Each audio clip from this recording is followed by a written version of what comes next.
going on, everybody? Today we're going to be taking a shot at breaking down Owen, looking at over all of his stuff. This is the best boy. You know, I've been using him in a lot of stuff. I like to use him in my free-to-play team builds because I think he's a pretty solid DPS and he's pretty simple to learn. I'm going to try and run through everything real quick, but we're going to start with his cards. His cards are very simple and very nice. You know, we've got the wind charge, and it's really nice about his basic cards is that wind charge is his core mechanic that everything else kind of works around. And it means that we only really have to focus on removing 3 other cards when it comes to the later save datas, the later game runs. But Wind Charge, all it does is add an additional hit to the next attack card that he specifically uses. Like, you can pair it very nicely with Wind Slash, a pretty solid hitting AoE attack for 2 cost, using all of your AP, but hitting 440% damage on everything on the screen is pretty nice. And as far as epiphanies go, first up we have Retrieve. So when this hits your discard pile, whether it is because you ended your turn with Wind Charge in your hand, it'll get added right back into your hand for the next turn. Or if in a single turn you used it, it would come right back, and then you could use it again for, 2 AP, so you get 2 charges. Just know that those 2 charges will only work individually for attack cards, so they cannot stack up on one card. Next up, you can see we get the same effect, but we get minus 25% damage, and that is because Wind Charge normally only works on Owen's own cards, but with this upgrade specifically, it'll work for any attack card. So you can use it on, say, Mika's attack, and it will get an additional hit, but it'll do 25% less damage. Then we have the upgrade, which is a little bait in my opinion. You get a 30% chance whenever you do any of Owen's attacks to get an additional hit, but 30% is about under a 1 in 3 chance. So every 3 to 4 cards, you'll get that additional hit. So that's hit or miss, and I don't think it's necessarily that great, but if you like to gamble, then go for it. Then we have the upgrade that kind of pivots into Owen's ability to kind of be a supportive shielder. And I mean, if you want to run that, sure. But if you have any other shielder, I'd rather run that instead. But you can build him in the direction of a supporting shielder because he does have some pretty solid shielding numbers on pretty low cost cards. And then you have this Wind Charge upgrade here, which is the next skill card used, activates 1 more time. Now you'll have to figure out other examples for yourself when it comes to other characters and what skills that could potentially pair well with, but one thing that I like to see is a lot of these exhausting neutral cards like Repent. Specifically, you can now double stack this onto an enemy, so a single boss now gets minus 2 morale, so less damage and less shielding.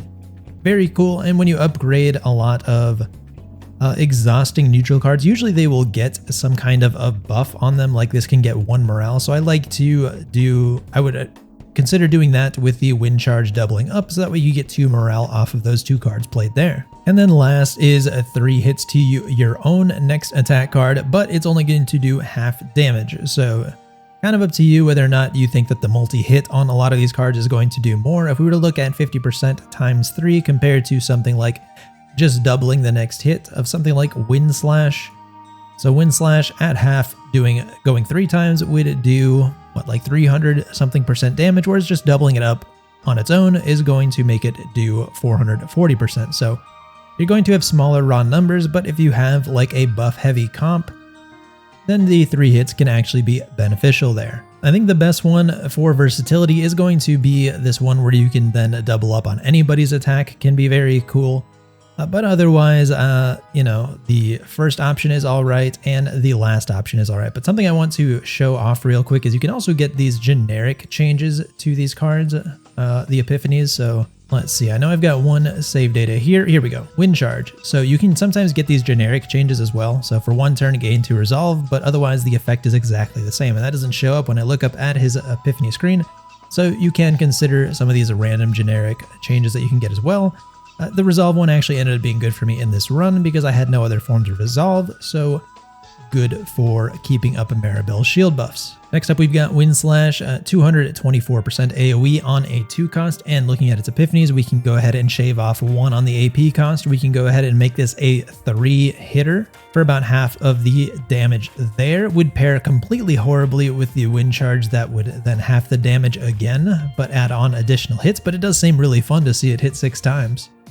The center option can be good if you know you're going to go into fights where an enemy is going to spawn a bunch of adds, because usually they're going to be pretty weak and one of these Wind Slashes can take them out, and then you'll get a second cast to clean up the rest, as well as put out some decent damage on to the boss. And the upgrade option, I like to consider this the farming option right here. So at the start of your turn, you will have 1 less AP. So every turn you will have 2 AP.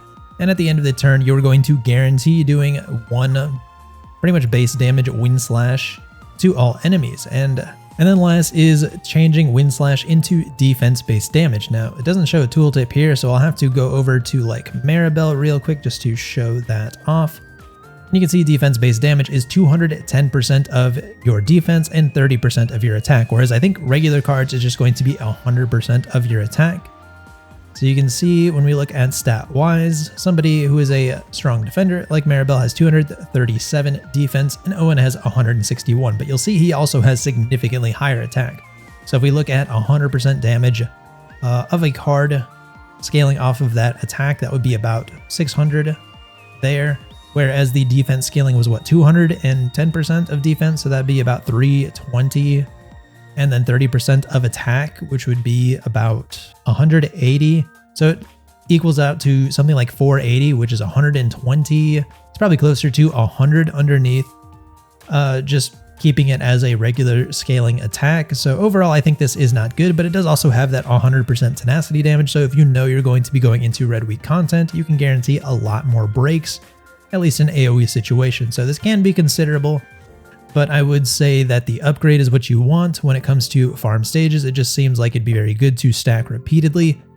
And otherwise, if you can get good buffs up, oh, actually, I forgot. This one actually is not AoE anymore. This is a single target attack now. It is no longer AoE. So actually, this one is horrible. Don't go for this one. For some reason, I was thinking like, oh yeah, AoE. Now that is single target. That one is not very good. You can get other single target cards, and he already has plenty of good ones in his kit. So honestly, I think just the flexibility of getting 1 cost less is pretty good. And then situationally, double cast can be pretty good too. Now break armor is a 1 cost at a very low damage multiplier. You can see thanks to a potential upgrade, his basic attack is doing 130 and this is only doing 102. So it is very, very low, but it does have that vulnerability, which is pretty cool. That is the wrong button. And his epiphanies here, we can get -4 fortitude for 1 turn on an enemy. And this is, in my opinion, only really useful if you can already stack vulnerability on an enemy with something else, because fortitude is an extra 20% damage per stack, so that is 40% damage. And this is additive, not multiplicative. So if you had 4 stacks of fortitude on an enemy, or -4 stacks on an enemy, this would instead do like 233% more damage, or 233% damage period. It would not do 80% more damage. Yes, good if you can already stack vulnerability. We have this one that just makes it a 0 cost. Very good there. If target is vulnerable, 30% more damage. Pretty horrible. This card doesn't really do a whole lot of great damage, so not too great there. And you need other sources of vulnerability for this to really pop off. If target has a shield, 30% more damage. Again, not too great. And then the last one, which is 3 stacks of vulnerable, so a little more there. And when wind charge is used, move this card from discard to hand. So that one can be very good. You can stack up 6 stacks of vulnerable in 1 turn.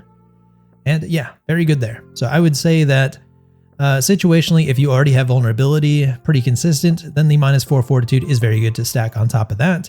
Otherwise, the 0 cost is definitely your most consistent, most flexible bet. And then the final option is also very good, depending on how you end up upgrading wind charge. That can be very good to stack up a lot of vulnerability for those multi-hit attacks. Now wind riding is an insanely good shielding card for 1 cost, 153% shield, and you get to move wind charge back from your discard pile to your hand. And in case you didn't already know, discard pile is your discarded cards from turns prior. Anything played on your current turn is not in that pile, so you can't play wind charge, play wind riding, and then get it back. But even without the wind charge benefit, the shield is really good, especially once you get into the epiphanies, because right here you can see 224% shield, and you get to move 2 of your own cards from the discard to your hand. So it can be good to recycle cards, especially if you've gone for the cheaper AP options, or you're running Mika and she has a lot of AP to give. You can also turn it into an upgrade. This one is really, really good.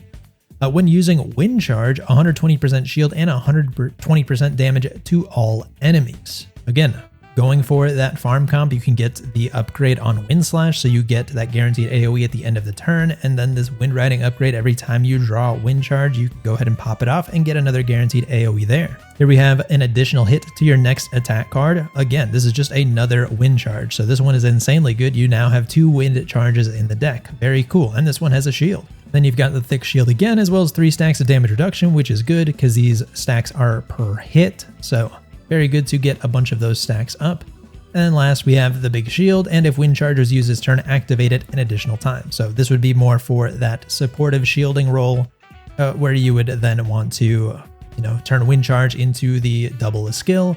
And then this one would go doing 400 to 600% shield. So big shields that can come out of Owen there. Otherwise, I would say you want the upgrade again for building out save data for farm stages.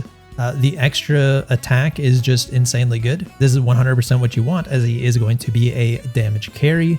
But otherwise, he's one of the rare cases where you'll want to keep his shielding card as a DPS just because these raw values are so high for such a low cost. But yeah, if I had to pick, I definitely want the extra hit. But otherwise, the damage reduction for the moving 2 cards are also pretty solid. Me personally, I prefer the damage reduction. And last is like ultimate card, so it doesn't have any epiphanies, but really solid damage there. 2 cost, 255% damage, and 80% shield. Pretty good. Very good nuke there, as well as other simple honest damage is his ego, a 5 coster right here. Doing some pretty good damage, and it's a good oh shit button right here to get you some additional shield. Now taking a look at Owen's ideal partners, we're going to skip over the 3-star. You can always use it as a budget option. That's what I use. It works completely fine, but of the 4-star options you can get, I would pick Ritochka. I just think that her stuff works a lot better with this kit than Lillian does. And then for your 5-star options, I would pick either Asteria or Priscilla. Priscilla, I believe these are like the generics you get out of the battle pass, but pretty solid here. You get some boosted damage, 8%, as well as some HP, but who cares about that? And then 25% damage dealt by the assigned combatant to targets in the break state. So ideally for content that is going to be red, like Blue Pot, otherwise assigned combatants attack cards with a cost of 2 or more deal 25% more damage. So that would be like Wind Charge, turning it from like the 220% to a 245%. So not bad there, unless this is multiplicative, in which case that's pretty crazy. And then their ego skills here. Asteria's is basically like impossible to get at its max stacks. You can see here a max of 10, but plus 20% damage of the next attack card by the assigned combatant for the total cost of all cards in the hand. So if you had a hand that somehow added up to 10 AP, you get a Wind Charge out there, you get a Wind Slash out there, all of a sudden, that is 200% more damage on a base level Wind Slash. That is what, 440% damage hitting twice? Goddamn, that is pretty dang good. Otherwise, Priscilla just doing some honest damage and letting Owen ignore weakness for at least 1 card in his hand, which can be okay. All right, next up we've got potential. There's really not much to go over here. The only thing I will say is that his first big node, this is actually a pretty good bonus. To his basic card, Downward Cut is his basic attack, giving it 30% more damage. This is mostly useful just for early in the Chaos run when you haven't gotten other cards or you're getting unlucky in Epiphany, so this can help you clear out fights a little easier. This is also just additional damage onto those basic attacks, and then some stat boosts here. Nothing really crazy to go over there. I would say probably his most important benefit is going to be the unique card gain for his Epiphany cards and his neutral card gain, because he pairs very well with good, strong neutral cards thanks to his Wind Charge. And then Memory Fragments, this is more so going to change from mid to end game, so I'll just give my opinion on it, but we'll see how much better crit and crit damage ends up being over like attack and what ideal sets end up being. But I think on paper, you know, when you use an upgraded card, next 5 cards get plus 15% of the red card damage is going to be a no-brainer for Owen. Get a bunch of cards out there. The only problem is he doesn't play a lot of cards, so realistically this is really good for somebody like Mei Lin, and Owen does get a less significant boost there. But this is probably what I'm going to go for the 4 set, and I'll just pair that with a 12% attack boost on the 2 set. And it's just simple, pure, honest damage. But I do think that best in slot, potentially when we end up mathing it out later into the game, is going for the 2 set of 25% crit damage, because again, he doesn't play a lot of cards, so getting this whole like next 5 cards used thing isn't necessarily that beneficial, but crit damage potentially can be, as well as the 20% crit chance of cards that cost 2 or more. This would be like his Gale Strike, his Wind Slash, and potentially other neutral cards that you end up throwing into your deck. And with the memory fragments, we don't really have to worry about the left 3 slots too much, but on the right 3 slots, I will go into here so we can look at craft for those 3 slots. The main options we want to go for are pretty simple. Me, I'm personally going to go for attack, but we'll have to see how much crit chance we can get with substats and this one main stat potentially to see if this one will be ideal, but then crit damage is also a potential contender. I think endgame crit damage is going to be the best as long as we can get a high enough crit chance in other sources. And for the chalice here, the one we're going to want to aim for, this is going to be the hardest one to farm for as far as main stats go, but passion damage. But if we can't get that, then attack is completely fine.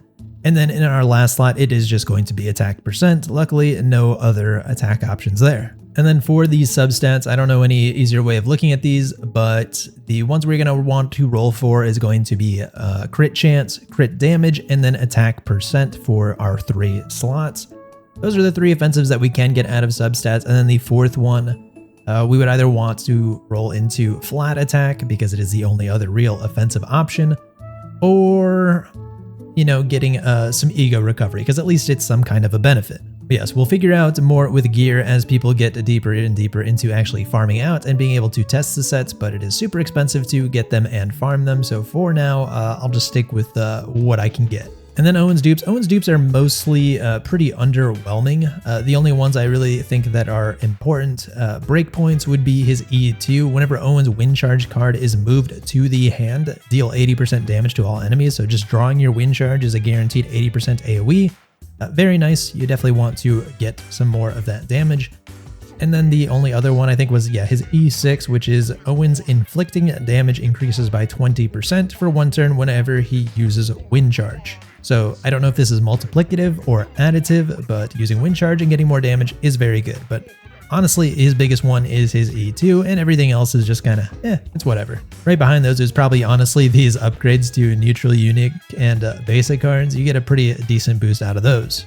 Now for neutral cards that you want to look out for Owen, because he is very neutral card dependent, we're going to want to look for some big hitters, and I can only go over the ones that I have personally seen, not for the ones that we would see in maybe later chaoses or ones that we were unlock with higher achievement levels in our current chaoses. But for what we have and what I have seen, Overwhelm is pretty much a must grab almost every time. Now the wind charge doesn't pair necessarily great with this because it just adds an additional 100% damage.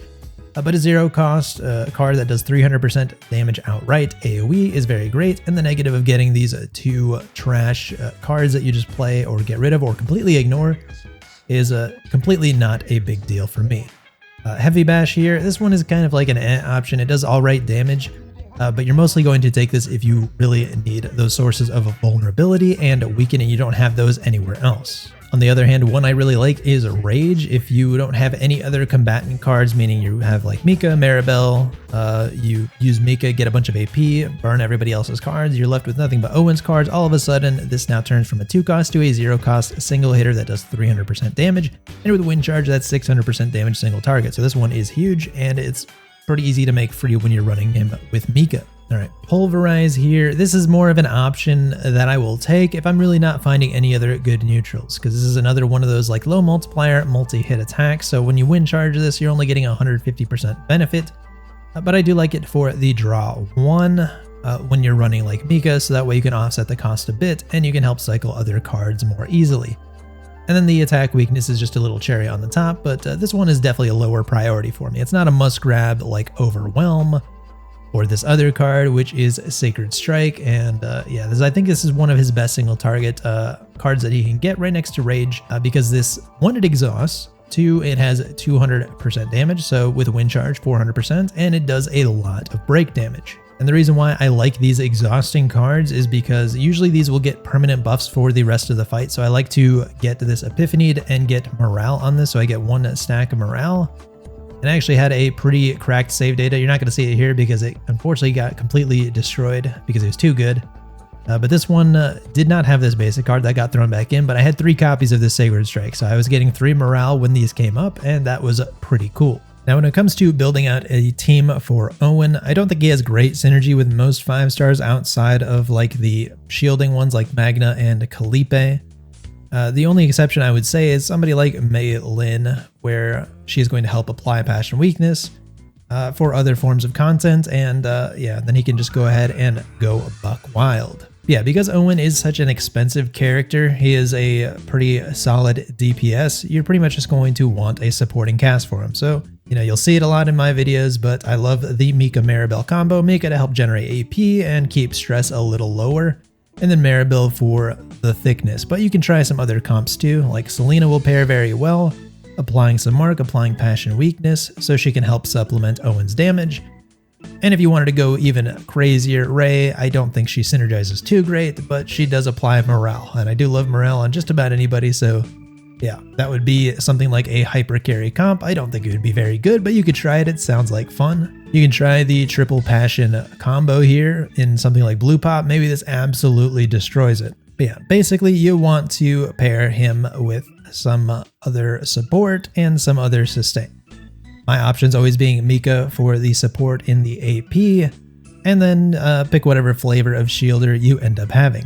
But if you have to run him as a supporting shielder, then obviously he can fit something more of a sustain or supportive role, and you can run some other kind of a DPS comp. I don't really like him again in that supportive role, but you can use him there if you don't have any other options. And that's about it for Owen. He's a very simple, honest character. Love him to death. And yeah, if you want to see an actual run where I go over epiphanies and shop choices and whatnot, so you can kind of see a more moment-to-moment decision, then you can check out my deck building guide that I put out previously, where I use, I think, the Owen, Maribel, and Mika team. Otherwise, yeah, I can just show off save datas real quick. This one I made in a Diff 2 run, so I might have actually shown it off already, but yeah, bad gear, but double win / upgrades there. Very cool to see that.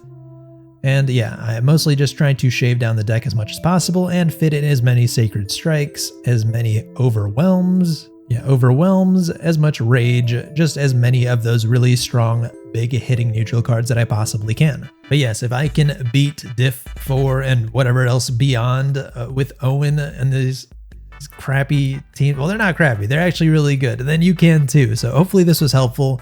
Thank you everybody for watching. Take care, and let me know what else you'd like to see. What other characters you would like to see covered. I'll probably look into Haru next, just because she is like the rate up character, at least for the next few weeks. But again, thanks everybody. Take care. I'll see you in the next one.